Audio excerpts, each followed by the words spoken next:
Hello everyone. Uh, my name is Thomas. What you are about to hear would contain heavy spoilers. So if you haven't watched this movie, I would stop you now.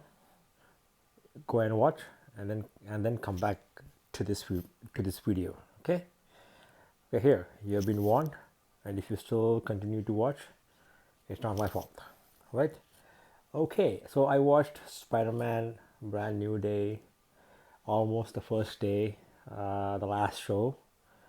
It was a 3D at the Cineplex Famous Player in Parkwood Place, Prince George. Okay, my experience was that it really was the best, iconic, emotional, action-packed, story-based Spider-Man for Tom Holland.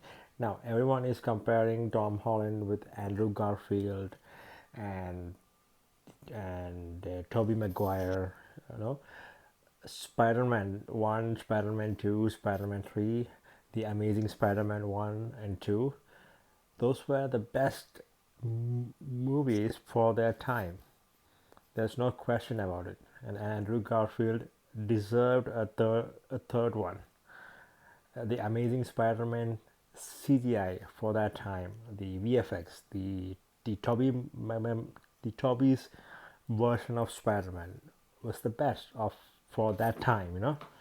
Having said that, Tom Holland's Spider-Man is really what you say. I cannot tell you how do I say it? How much extraordinarily and how much brilliant it was.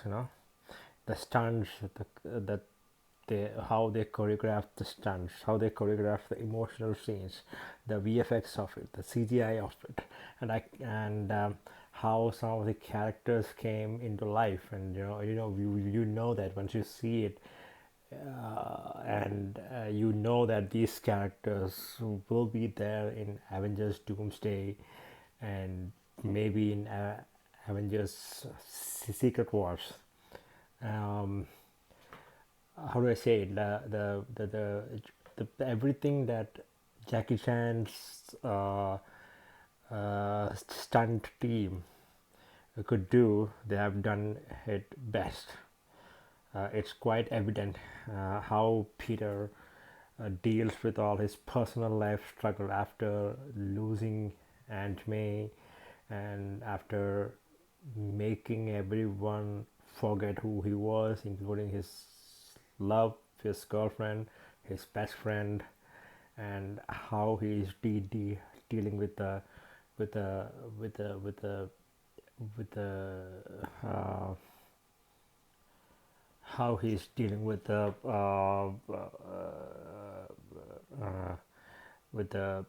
trauma, or how he feels that hurt. He felt hurt. He feels hurt when his girlfriend, when somebody else is trying to hook up with his love life, and somehow his attempts to get her back is not getting fulfilled because of who he is, and because MJ don't remember her life with him before the spell casted by Doctor Strange, right?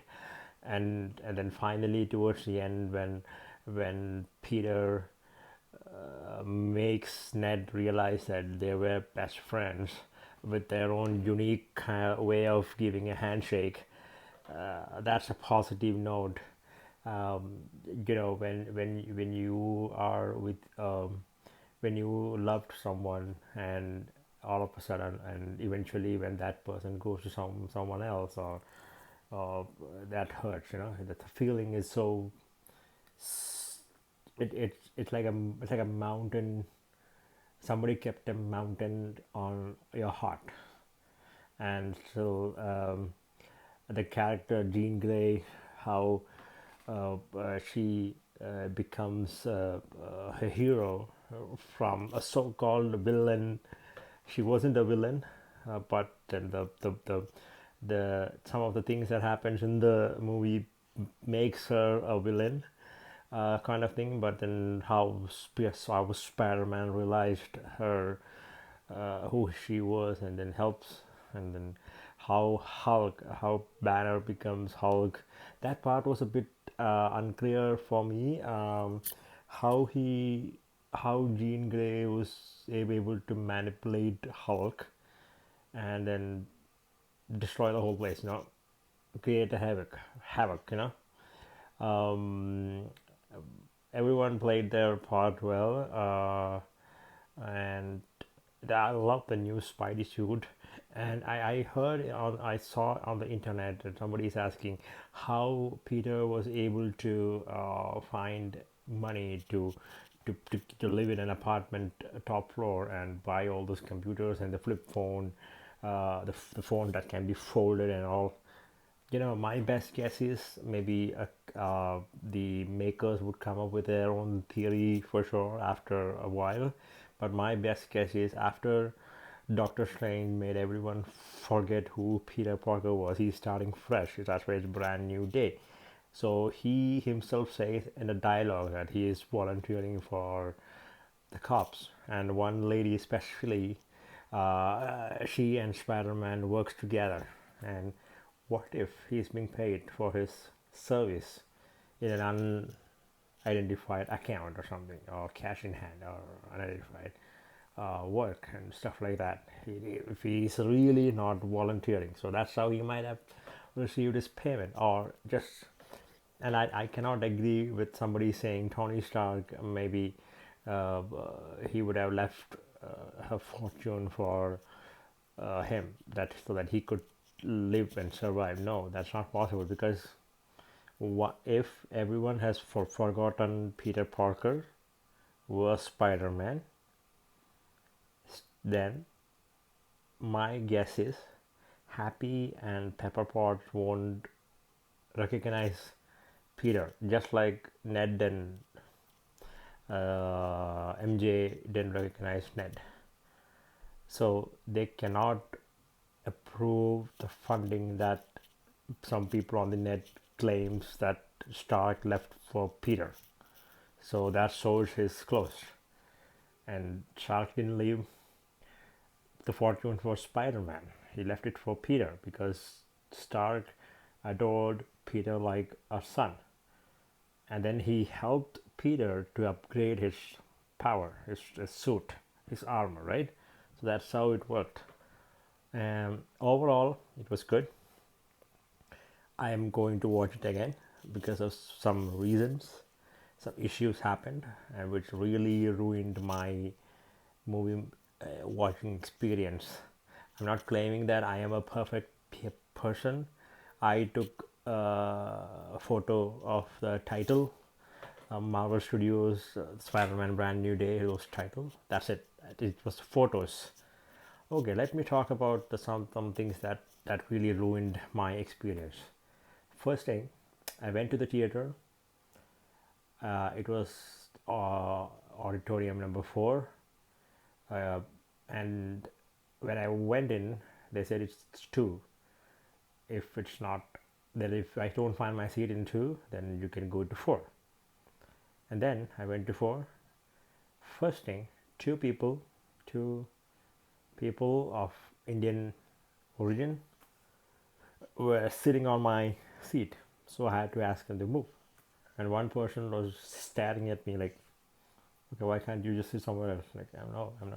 He didn't ask me that, but he was looking at it. So I made them move, and I sat on my chair. And then there was a lot of noise during some of the pivotal scenes, like outside. So I literally had to walk out. I never walk out of the door, even if I have to pee. When I'm watching a movie, I want to watch a movie in its entirety without skipping a single scene. So I had to literally walk out and tell the staff to close the door. And then they said they cannot close the door. And there's some people standing outside and were like noise and shouting and laughing. That really ruined my experience. And then two Indian people sitting on my friend on the Amazon M1112. Yeah, and these people were like L maybe 10 9 something, consistently on their phone. It is for them, for people like them. Before the movie starts, they show this ad about who are those people who ruin movie experience. It's specifically about those people. And uh, one guy was always on the phone, scrolling through his social media, then messages, and because it was 3D, it created more trouble for my eyes because it's 3D, right? Because I'm watching a 3D visual on the screen, and then there is a normal visual that is flickering on the side. Can you imagine the level of disturbance? And then his friend on the next chair, he video recorded some of the important fight sequences and emotional scenes, and nobody cared to tell him. The people who were sitting next to them did not even tell them not to do that. So, and the AC of the auditorium wasn't working, so that's why they had to leave the door open. So after the movie, during the end credits, I encountered these people. So I told first guy, your cell phone use was constantly disturbing and ruining my movie experience. I am paying to watch this movie, not to get distracted by your cell phone. If you want to use your cell phone, go home and you use it, not here. And then he said sorry. And then I went to the next person. They were sitting together. And then I said, I saw you that you were recording some of the scenes. I saw you were using the phone. You were recording the scene. And he goes, no, I didn't. No, come on, I'm sitting right at the back. I can see what you're doing. And then, you know what he said? Don't tell anybody. And I told him, this is a new movie. You cannot do that. It's a new movie, and uh, you will upload it on social media without realizing that it's a piracy and it's an infringement of copyrights. And yet he literally told me, don't tell anybody. And I replied, I am going to tell somebody, and I'm going to post it on social media that you guys did this. You were sitting on L row and somewhere on the 10 9 8 seats, and you guys were recording the scenes of this new spectacular movie, and all of this really ruined my movie experience. So I was sad. I walked out of after the movie, and then I went to the food and drink section, and I asked for a manager. The manager came, and I politely told everything that happened in the theater. And lucky me, I got a free pass, uh, a courtesy ticket that uh, Cineplex offered because of everything that happened. So they said I can watch any movie anytime, depending on the show timings. So that was good. I never expected this, but I just wanted to tell this. This is what happens. Anyway, the 3D was really good. It was really, but something was off in the 3D when the stunts were too fast. We couldn't catch up. I couldn't catch up a little bit off in 3D. Um, and I really like some of the shots, like how Banner was really transforming, and then how Spider-Man becomes the the actual spider. He has the DNA of the actual spider, and his Peter Tingle. And towards the end, he combines both and becomes the actual Spider-Man that he's supposed to be. I think that's a brilliant move by Marvel to make him stronger because of Doomsday, because Doomsday is happening, and Marvel wanted Spider-Man to be stronger. And I loved the scene where he's trying to save Jean. He saves Jean and hurt himself, and that's brilliantly written because Jean uses her power to keep Spider-Man alive.